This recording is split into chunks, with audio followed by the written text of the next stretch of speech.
Hi, everybody. Thanks for joining again. This is another issue of the GraphRag Curator podcast, and I'm so pleased to have with us today Malcolm Sparks. And Malcolm, you have several affiliations. I don't want to mangle them. Can you tell us what your current affiliations are? Well, yeah, I'm a software developer, and I have been all of my career. I suppose affiliations. I'm in that intersection of two communities. One is a community I've been involved with for 15 years, which is the Clojure community, which is Clojure is a Lisp. It's a kind of functional language that runs on the same platform that Java runs, so the Java virtual machine. And I'm also in I suppose you could call it the W3C camp. I'm in the community more as a bystander, more as a spectator. I haven't been involved in contributing to specifications or papers or in any academic role. I've been an avid implementer of W3C specs and protocols, web protocols for getting on for 15 years now. So I'm in that intersection, and I did write a knowledge graph, or a linked data as it was back then, application system for a bank in 2010, 2011. And that was my first experience with these technologies, RDF technologies, and I really enjoyed it. I thought RDF had a great resonance with some of the ideas in the Clojure community, and I felt that they were perfect for each other. So I've been very happy in that intersection, kind of preaching web technology to the Clojure crowd, and I'm hoping to often kind of go in for bat for the Clojure community and why that's such an important community to me, and why I think Clojure is a good language to implement web technology. So those are my affiliations. Makes sense, and you're not alone in your in this rich this variety of interests that you have, and you've just mentioned the functional programming, for example, is something that many of us in the semantics community have latched onto. So it's I don't want to spend a whole lot of time talking about background, but I do want to sort of establish how you got started with this, and what are some of the major places that you've been that have sort of informed you the most in this area. Yeah, well, I think I've been on a long road. I started, I think my first experience of, I think a lot of us, that experience of the World Wide Web was quite informative. I remember the very early version of Netscape Navigator, running it in an office, trying to connect PCs together and printers and LAN cables, and failing with hundreds of errors and trying to get something printed. And this almost alien technology of connecting through a modem and downloading pages from California, half a world away, and it working seamlessly, and even an animated icon that Netscape had at the time, it just blew my mind. This is in the days of Windows 3.1, and a long time ago. So I've always had this kind of feeling that the web is very special, and it's almost been an incredible technology and an aspiration really in building systems. I built some Corba applications in the 90s, and I was very into this thing called the intergalactic object web, which was talked about of millions and billions of Corba objects that would all be talking to each other. And I felt that's how the internet would evolve. And so I got involved in when Java first arrived in 95, and particularly when it went onto the server in 1997. And so I was really writing these Java RMI kind of Corba applications. And then when Java made it easy to build these RMI applications, I got it really into that. And I was really an object-oriented fanboy, really. I loved object orientation, building all kinds of things in C++ and Java. And that was the reason I started a Java users group in Manchester in UK, and we had a speaker come in who was kind of whispered in my ear and said, you know, Malcolm, the next thing that you need to be interested in is enterprise Java beans. That's going to be a big thing for Sun. So to cut a long story short, the real problem with objects was that they all have state, mutable state in them, but eventually you have to save that state to a database. So this was the problem, that the state in the object and the state in the database that many people have tried to solve, right? You've got state in two places. How do you reconcile those two states? Mm-hmm. And enterprise Java beans was one early approach to try and say, well, you can store all your state in an object, and then magically it will synchronize to a database. So this is why it was really exciting for me. And I wrote one of the very first EJB implementations and servers, and that was eventually sold to a Corba company in Ireland. And I was at Java 1 and I went to some of these presentations, and there was a technology called Java servlets at the time, which was all around doing kind of web pages in application code. And so I ended up writing a servlet engine because we had to go from EJB to J2EE. So as part of the implementation of specs, that was really how I got into writing these things. And that led on to writing a thing called Java server pages, and then got into then the whole object community started going into XML and SOAP and this kind of web WS star specifications. And it was just getting too complex, and I just wanted to go back to those simple web pages. So I kind of heard about this thing called REST, and I just checked out of the Corba and the enterprise server bus community and the SOAP community, and I kind of wanted to go back to simple old servlets. So that, I think, is when I got on that REST train. I then came across the trouble with servlets is that you had to, as a servlet developer, you almost had to be a protocol engineer. You had to write at the level, the program that you wrote at, you had to know everything about response codes, response headers. You had to really understand the protocol. There was no help. There was no real frameworks to help you beyond that. And so I came across a thing called Web Machine, which was Justin Sheehy from Basho had built this thing on Erlang, which was a state machine that allowed you to plug in little functions into parts of this state machine, and that would almost do your request response cycle for you. So I kind of built a closure version of that because at the time I was becoming interested in closure, called Plugboard. And then that got me into giving a talk at Euroclosure and discovering a technology called Composure REST, which had done a much better job of this web machine implementation than I had. And that was called Liberator, or at least I gave it a new name, Liberator. And so this was about 2012, and so this was me building kind of web frameworks, if you will.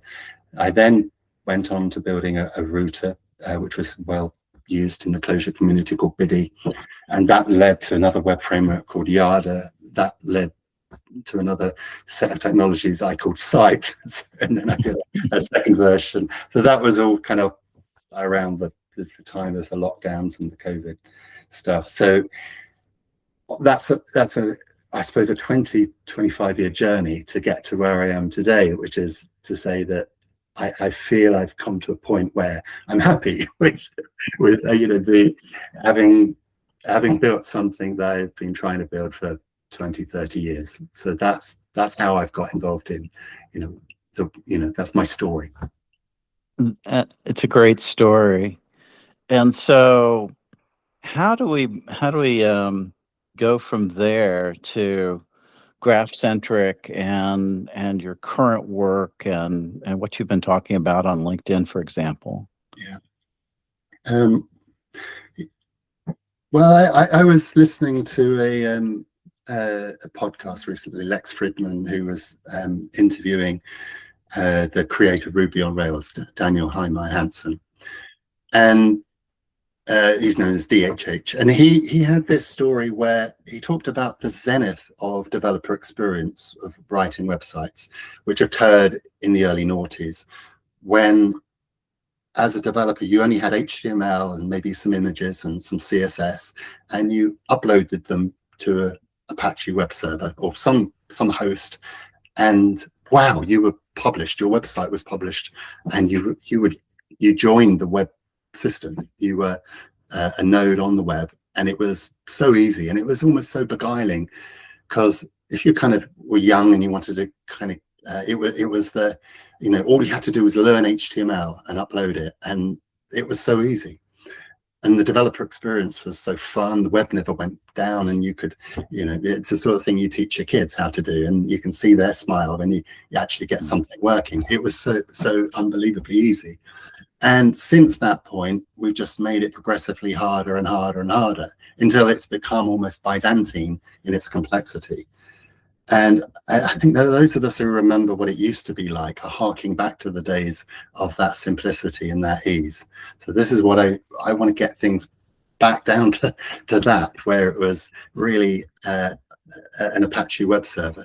But I think the one thing that the web didn't do very well is marry the Apache web server with a database. Because when you build a website, the web is great for publishing material, but often you want to interact and collaborate and save records and use it as a customer database, or, you know, you want something for people to log into, and you want to collaborate with your colleagues, a bit like internal company websites. You can do that. So really, a website isn't enough. You want to tie it with a database, and I don't think many people have done that very well. There was a project called Apache Couchbase, and it was based on Erlang, and that was a kind of an idea of a database that talked web protocols. But apart from that, I can't remember many products that have done this really well, that you get very, very good databases and triple stores and RDF databases in the RDF world, which is fantastic, and you get very good kind of web technologies, but you like Netlify and Vercel and things that you can kind of upload your code to and it will work, and static site generators as well, where you can produce a website very quickly. But I really want the database and the web to be kind of merged. So that's what I'm trying to do.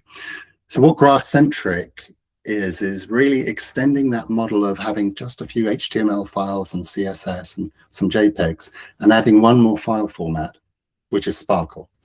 And so once you have, and if you think about what a database is, and I think this is important, and I wrote this little paper or little article called Sparkle is All You Need, which is a bit of a tongue-in-cheek, but it was important for me to get across the point that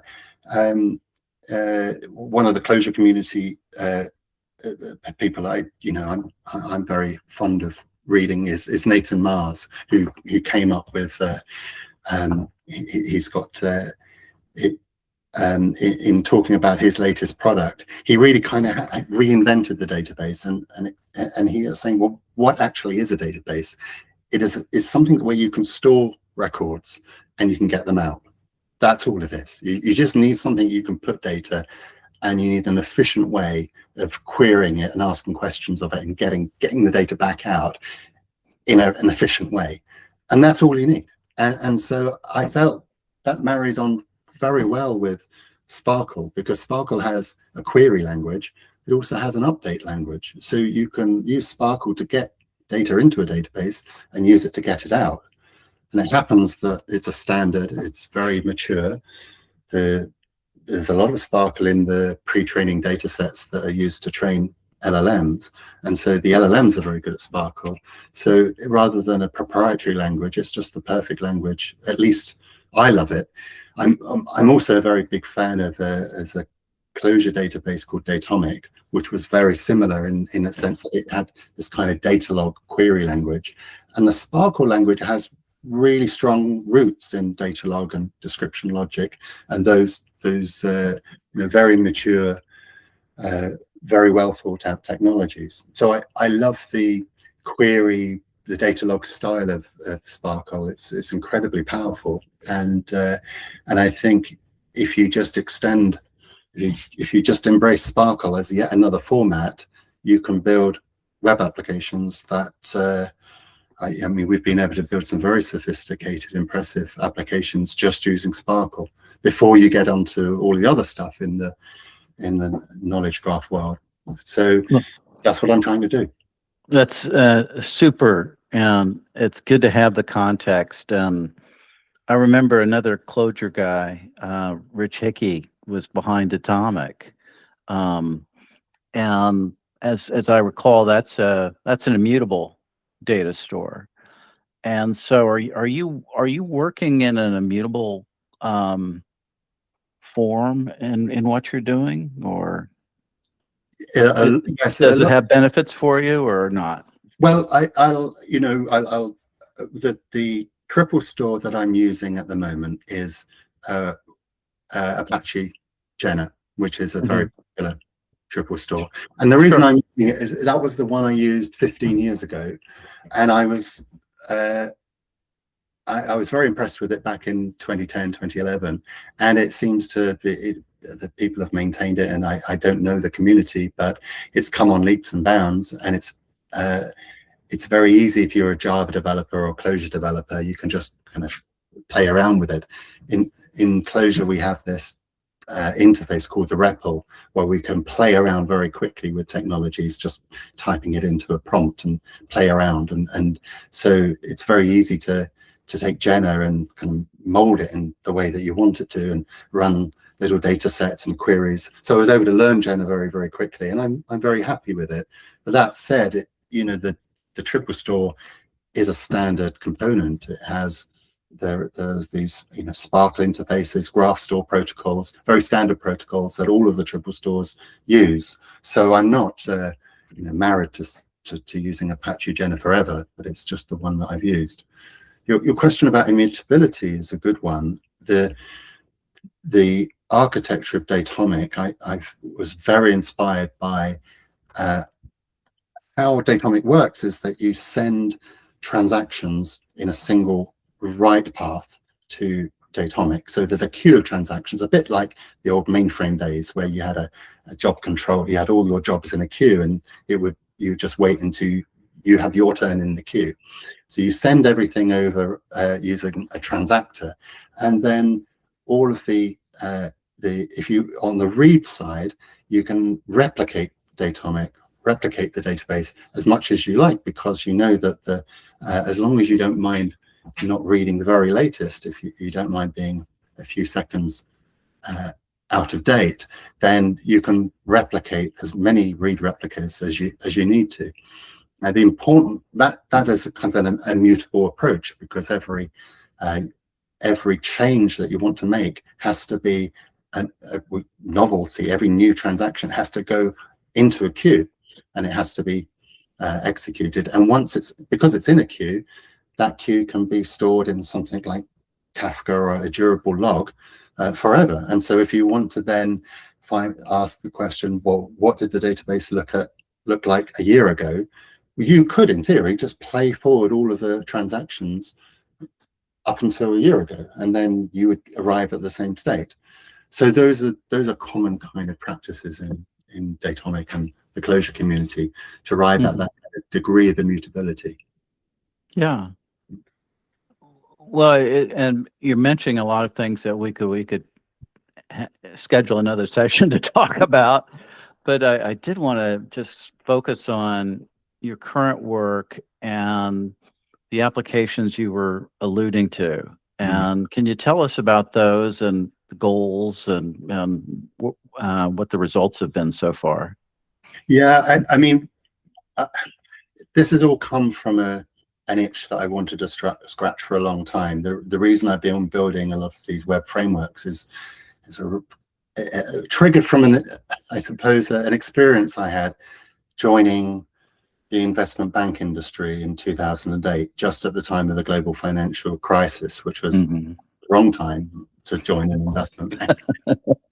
It was very chaotic, and I was finding it very hard to work in an environment with thousands upon thousands of systems. I was supporting one of the most critical systems, the risk engine of the bank, or one of the most important risk engines, and having to figure out what everything meant. And a lot of the things in I remember an episode where I was at 2 a.m. in the morning trying to figure out why a particular trade caused the risk engine to crash, and I needed to find out about this trade, and I knew its ID was 1565432, but I had nowhere I could go to, and I just asked, why can't this be a URL? If it was a URL, I would be able to put it into a browser. If I had it was production support, so perhaps I would have authorization to see a bit more about that trade, and then perhaps that trade would have links to other things like counterparties that I could figure, and maybe I could figure out what was anomalous about this trade. Maybe it had a negative cash flow, or maybe something I could see that, maybe the currency wasn't a true currency, but it was just a number. And this kind of frustration. I just wanted everything in the investment bank to be a URL at that point. So I with a colleague, actually, I met somebody who came in from Lehman Brothers, because Lehman Brothers obviously let everybody go, and Patrick came in from that cohort, and we were both the new people on the team, bashing our heads again, trying to figure it all out. And so we kind of bonded over those long support problems in the middle of the night, and I suppose and he's joined me on this kind of crusade to build. I was looking at something Tim Berners-Lee wrote 20 years ago, just 20, I think, next month, which is his first page on linked data. And he said, it's just 4 things. Just give everything an ID, and actually make them HTTP IDs. Why not make them referenceable so you can put them into browsers? And then when you do put them into a browser, why not deliver some content, maybe some HTML or some JSON or some data a machine could read, and if you deliver that content, why not give the clues and the trails and the links where you can discover other forms of content? And this chimes very well with what AI agents want to do today as well. I was listening to another, I think it was Lex Fridman again, Jensen Huang. It's quite a recent one, and Jensen, from obviously NVIDIA, $4 trillion market cap company, was saying, thinking about AI and digital workers, what do AI agents actually need? They need ground truth, so they need facts in a database, which is what I'm trying to deliver. They need the ability to research, to discover from, so following links and to understanding, choosing which links to travel down. If those links are have little labels on them, the AI agents can say, all right, I can find the counterparty to this trade. I can see the currency. Oh, that currency looks anomalous to me. The agent can do this if you give the agent the roads and the pathways to follow. And the third thing is that the AI agent needs to be able to use tools. So we need to create data that is very amenable to tools, other kind of processes where you can provide that tool with some machine readable data, so it can do the calculations, and the AI agent can then write the tools. Now, I've seen AI agents this year, since the beginning of this year, when the models became really, really good, and I've seen how agents work and how quick they are to generate these wonderful Unix statements that can do incredible things. They're very, very good at generating command lines, and if you give it access to the data and the network in a mature, with the access control guardrails in place, then I have every faith that people are going to find this revolutionary, these agents as being kind of co-workers to really help you answer the questions that you have, make decisions, give you more of the research, more of the data to help you make better decisions. So I am very positive from my experience that if you give AI agents really good access to data in a very, very timely, quick way, and through the right access control guardrails, then I think there's enormous benefits. Well, it would, and when you're talking about access control, I'm sort of going back in my own mind to graph databases and articulated environments that lend themselves to granular access control.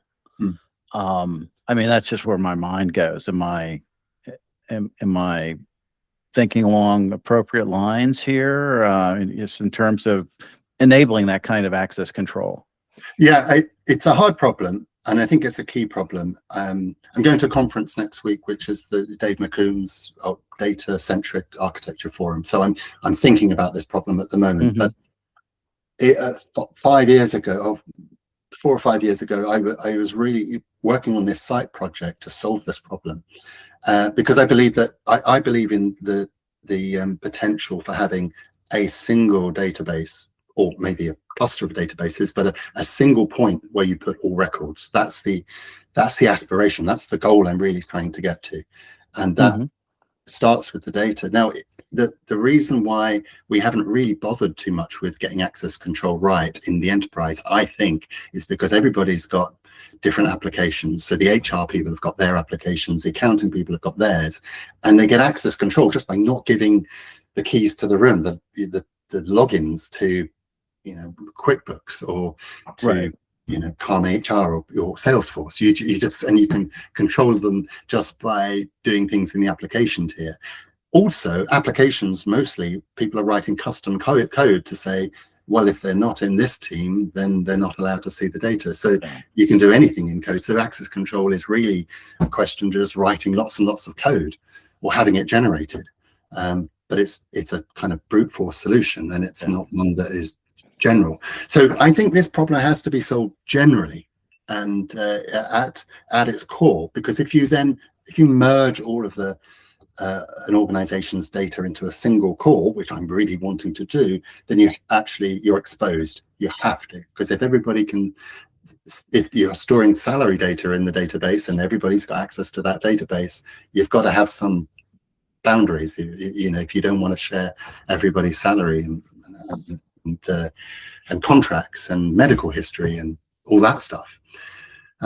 So that's really kind of, I haven't answered the question, how do you do it? But I think one of the ways that the way that we do it in Graph-Centric is we treat data like, I think, the Secret Service treats data. We have files, right? Some files are classified, some files are unclassified, some files are top secret, and we organize data in files so that, you know, the top secret stuff goes in the top secret files, like a filing cabinet, and you lock the top of the filing cabinet, or you give access to, some people have access and the keys to some filing cabinets, and that's how, as humans, over hundreds of years, we've kind of organized data. GDPR, which is a kind of European privacy law from the EU, has kind of this idea of data being in categories, which is a similar concept that for example, your health metrics, or your heart rate and your blood pressure would be considered to be your vital biosigns. That would be your vitals, and they would be, you know, if you've got access to heart rate, then there's no sense in denying somebody access to your blood pressure, because you're probably a doctor or you probably have access to one. So grouping things together. Now RDF has this concept in its 1.1 of named graphs, which is a similar idea, that you group things together in named graphs. So in the early versions of Graph-Centric, we did all sorts of torturous ways to try and solve this problem. So, for example, we said, well, we can't give people access to Sparkle because that's far too powerful. We have to generate the Sparkle we used shackle shapes in the early days to generate the Sparkle. But of course, you know, you can rewrite queries and you can do all this kind of stuff of parsing the Sparkle and making changes and removing clauses and all sorts of things. It's just too complicated. And you don't want complexity when you're dealing with something as critically important as access control. So we needed to have something that was much simpler. So the simple, well, I think it's simple. It's just that every query is broken into two queries. The first query is, which name graphs am I allowed, as this caller, am I allowed to see? And that can be any Spark. That's a Sparkle query that makes use of your org chart, permissions, grants that you've made. There's a whole kind of area of access control permissions that you've got in your database. And the result of that query is a set of named graphs. And then that set of named graphs is there to filter or subset the next query. So you can't escape out of that. That creates a jail. You can query anything you like within that jail, but nothing outside it. Even if you knew what the predicates to use and the entities and the URLs, even if you knew what they were, the jail is protected. We've tried. You can't break out of that jail. So once you've created that jail, then it's very easy. You don't have to rewrite Sparkle queries. You just let the Sparkle queries run, and they actually run more efficiently because you're querying a smaller database. It's a filtered database with just the stuff that you're allowed to look at. So, of course, there are some trade-offs to that. We end up finding that you have to, for example, if you're modeling people, you have to model the public part of a person, the internal company, maybe their phone number, their cell number might be company-wide, but you don't want it on your website. And then this sensitive private information goes in another file, maybe their HR file or their medical file. So every person has maybe a dozen files, because those are the buckets that we've chosen to put bits of data. Now, if somebody might have a public name and an internal name, and they want to change their surname, or you've decided you want to change their job title because they have a promotion, there's sometimes where you need to change multiple graphs at the same time. But the benefit of something like Sparkle Update is that it's like a database store procedure. You can write an update, which is change name, and that update can make changes in multiple graphs. And the transactionality of the system means that either all of those changes succeed or all of them fail. So you're never left with this discrepancy between graphs. So you can allow yourself to duplicate information between different files if that's necessary for access control, knowing that you can update it in parallel in a very clean, consistent way. So that's the solution that we've arrived at, because, well, it's simple enough not to go wrong, and it doesn't require tens of thousands of lines of logic to kind of make it work. It's kind of very simple for people to get, but it does require a little bit of forethought on how you're going to organize the data. But I think you've got to have you've got to have some thought up front to the sensitivity of data, who should be able to read it. And unfortunately, in most enterprise systems, I can tell you that is a very much an afterthought, something that is retrofitted on top of applications before they go live, and often done very poorly. Yeah. And that's sort of refers to what you were talking about online that intrigued me in terms of simplifying the application logic and the whole approach to things, just taking well, Dave McComb would call it a data-centric, you would call it a graph-centric, same concept. Can you tell us how the application as a whole is simpler to develop using this graph or data-centric approach? Yeah, I can. I mean, it goes back to that conversation we had about enterprise Java beans. It's enterprise. You write your EJB, and then you deploy it into this EJB container. So that there was this client server idea. So you instead of writing your application as a server, you sort of write it as this kind of thing that's going to live in a bigger host that's going to be hosted by something. And so what that application doesn't really need any more code. I mean, what code does it need? If you've done the access control in the data, you've made that declarative. Your business processes, you know, what things can go into the database. The rights are just Sparkle updates. Well, that's just in Sparkle, and the queries are just Sparkle too. So what other bits of code do we write? Maybe a few rules, and well, you can use a rules engine. So I don't believe you really need any of the code that we tend to write in enterprise applications. And I want to prove that by kind of writing a lot of these. I mean, for me, I don't really like theorizing and speculating. I like to build stuff, and then I know that it's possible. And so a lot of this is for me showing myself and then other people that it is possible to create sophisticated enterprise applications with nothing except HTML, CSS, some images, and Sparkle. There's enough in HTML these days to do a bit of reactivity. We use a technology which is fairly new, so kind of in the HTML renaissance space, called DataStar. And what DataStar does is it allows us to, we run continuous queries. So we have web pages without, you do a Sparkle query, and if any of the data for that Sparkle query were to change, the part of the system that generates the HTML is re-triggered, and you get a new piece of HTML. So those part of your HTML often is a template. So by a template, I mean you write HTML, but there are certain parts, a bit like a mail merge, where you put in curly braces and you say, right, dear first name, surname, and those things are going to be replaced in your database. It's a simple idea, and people have used templating to build old school HTML apps since for very many years.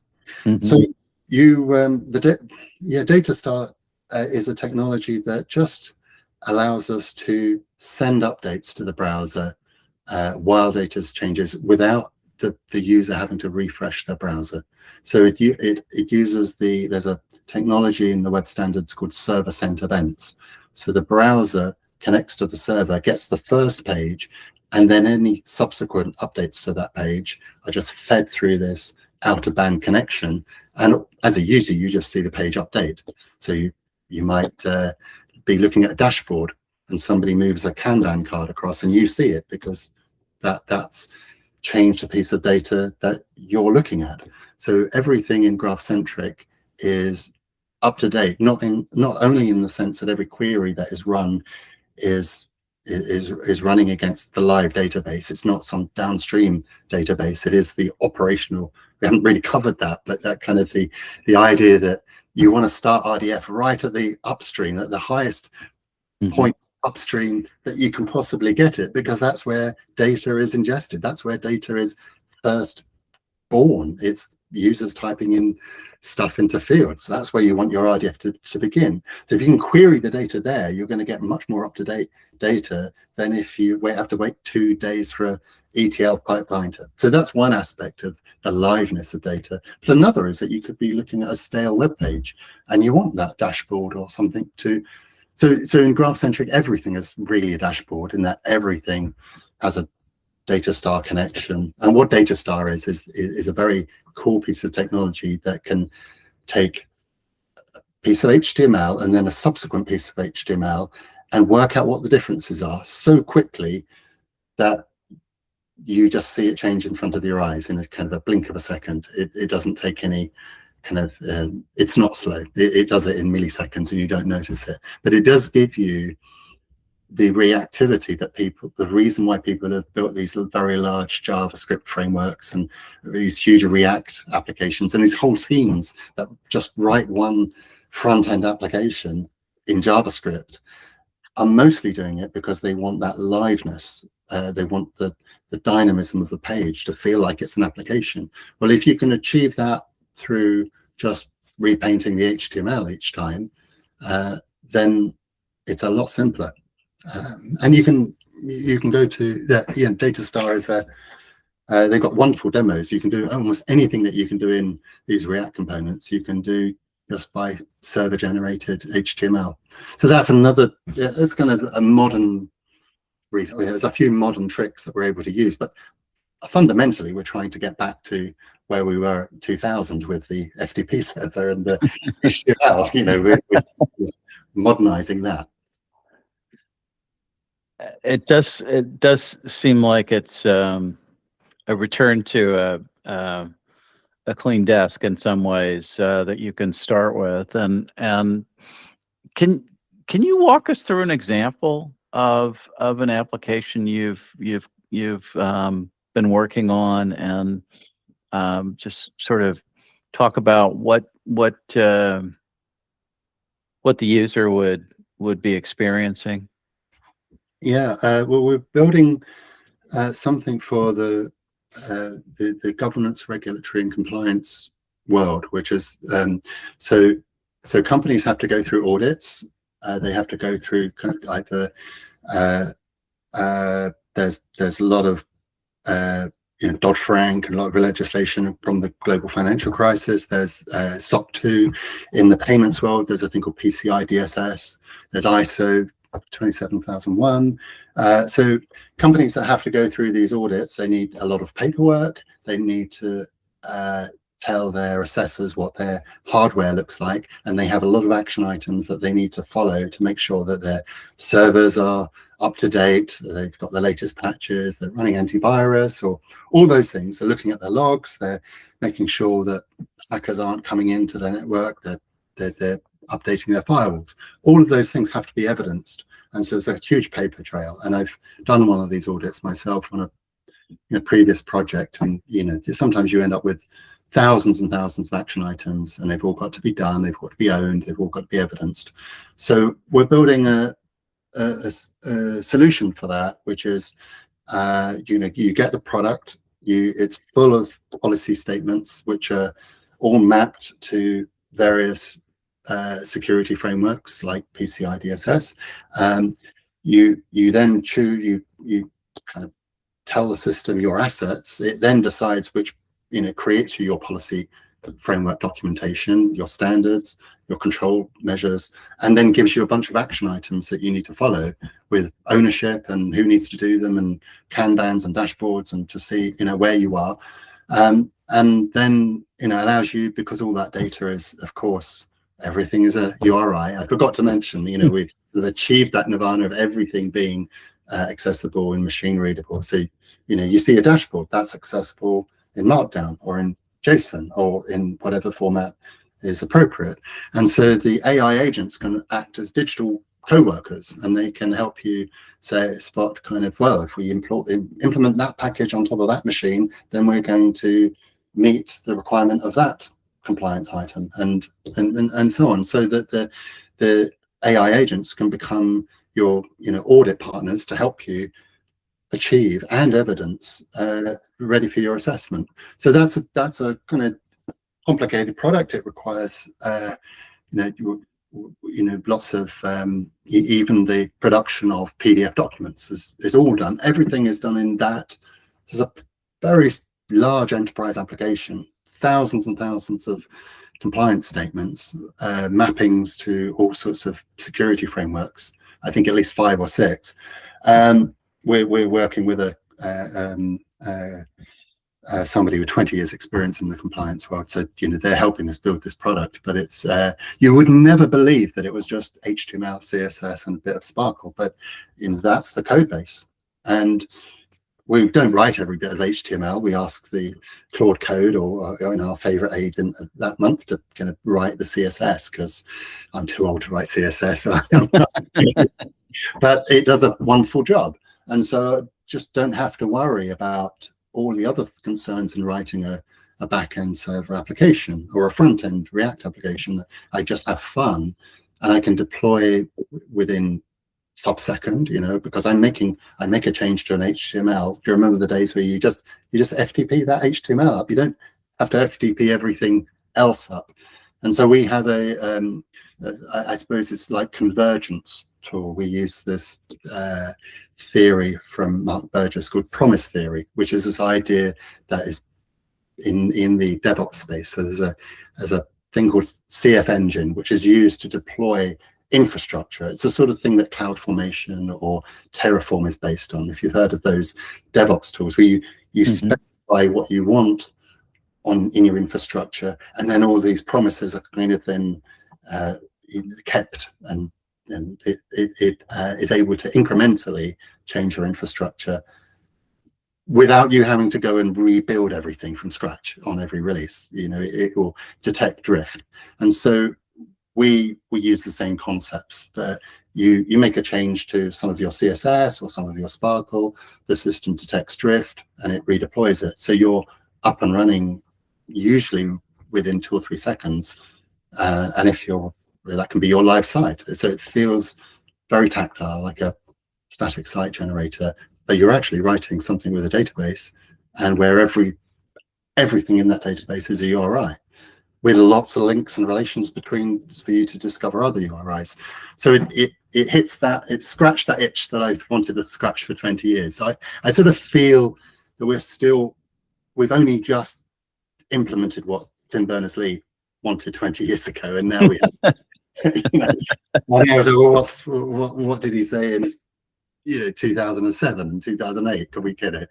So it is I suppose an exercise a bit in nostalgia, but I do feel that we need to get back to that simplicity. We need to democratize that, allow people to come in and say, oh, that looks wrong, let me change that, let me ask my agent to change the label there or to the translation there, and allow more people to be in that world of making improvements to and making the IT infrastructure more organic and more like the web feels like it did 30 years ago. It's got to feel like that. But the web applications, not just websites, that's the trick, that's the goal. Yeah. And it's exciting stuff, and it makes me wonder, having been at an audit firm for 20 years, they're talking about 80% automation of the audit function, and I don't see how that's conceivable if you don't have as simple a process to do it. If you're continually getting your feet tangled in your own underwear with various kinds of complexity, that would seem to be self-defeating. So, this whole goal of provenance and audit trails for not only what you're talking about, but for the agents themselves, and the visibility that comes along with it. It's pretty ambitious, but it just seems like it's going to be essential in this case. Well, that's true. I mean, in fact, I talked about the transaction pipeline of Sparkle updates. Well, if you have that, you have an audit trail of everything that has done change in that system, who made the change, which agent made the change, under what authority they made the change.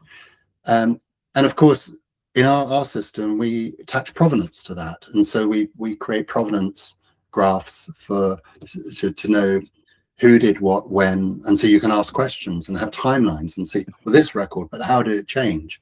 And if you have all of that, that does allow you to feel safe that if you're unleashing your system to a lot of AI agents, at least you can discover what they did, rather than today where there's no provenance really that's guaranteed. You need it to be either guaranteed and everything has provenance, or if anything is subject to a kind of a random update that it doesn't, then you can't really guarantee that you can investigate. You don't have a proper audit trail. I think it's true to say, I mean, there must be in the audit world 80% there must be a lot of waste. I mean, there's a lot of paperwork, and there's even throwing some AI, getting 80%, that might be possible. But well, if you can do 80%, what if you could do 98%? I mean, that would be even better, or 99.9%. I mean, because what you still, that 20% is still an awful lot of human labor. That there's an awful lot of savings, and there might be some low-hanging fruit, but there's some slightly higher hanging fruit and slightly higher hanging fruit. So you're going to get still order of magnitude improvement if you can make these fundamental improvements to the data estate. Yeah. And I don't want to go before letting folks know where they can find you and follow what you're doing. You're on LinkedIn. You've got the Graph-Centric website. Are there other places that people should look for you? No, I'm LinkedIn is the place. Graph-Centric.com is running on our own. We're dog fooding everything, so hopefully, fingers crossed, it's up at the moment, but it might not be. We've had we're young. We've only been doing this for since October last year, so we're very new. We've got lots of ambitions. We've come a long way. I mean, we kind of have really caught this agentic coding wave, which has been fortunate for us, that we've been able to build a lot of, I think, very high quality software very quickly. But we are looking for partners who've got that same desire as I had. Wants everything to be a URI, maybe want to create a pilot system, and they want a real RDF. Well, we call it RDF, but I mean, they want everything to be a link, and they want that style of system. They might be experimenting on something, or might be fed up with an existing something, or trying to do something new, but have got that affection for that Tim Berners-Lee way of doing things, where everything is really linked. I think that one of the problems with the linked data community is that there hasn't been any real killer demos of what you can do with this system. Huge enterprise ERP systems where it has all these qualities, and I think if one were to exist, people would suddenly get it, because you're not looking at all this dry XML stuff. You get the benefits of it, and it's a feeling rather than that you love working with, and you can imagine working with an enterprise software package that you absolutely can't wait to use, and you love using it, and you really inspire people. So that's what I would like us to have relationships with the potential customers who just want who share this vision of data centricity and of linked data, and want to build something really cool. Yeah. Sounds really super. Are you presenting at DCAF, the Data-Centric Architecture Forum this year? You're presenting? Yes, I am. Yeah, I'm going to be talking about the access control and probably a little bit of what we talked about today in the call, but it will be more expansive, and I'll elaborate on quite a lot of concepts and compare and contrast lots of other different ideas in the industry, like XACML and AAA and some of the prior art that kind of other ways of doing things, and why really access control is so awful in enterprise. Yeah. Yes, and it is a low bar, but what we can do to fix it, and why we need to. Well, sounds great. And DCAF this year, when is it? Do you remember? It will be, I think, June 9 to 11. So yeah, that will be, in just a week's time. I don't know if it will go out, but it will be probably we will get this interview out then, and give you some promotion, because this has been really informative today. Thank you so much, Malcolm. Well, thank you, Alan, for the opportunity to have a chat with you. It was really interesting. Thank you.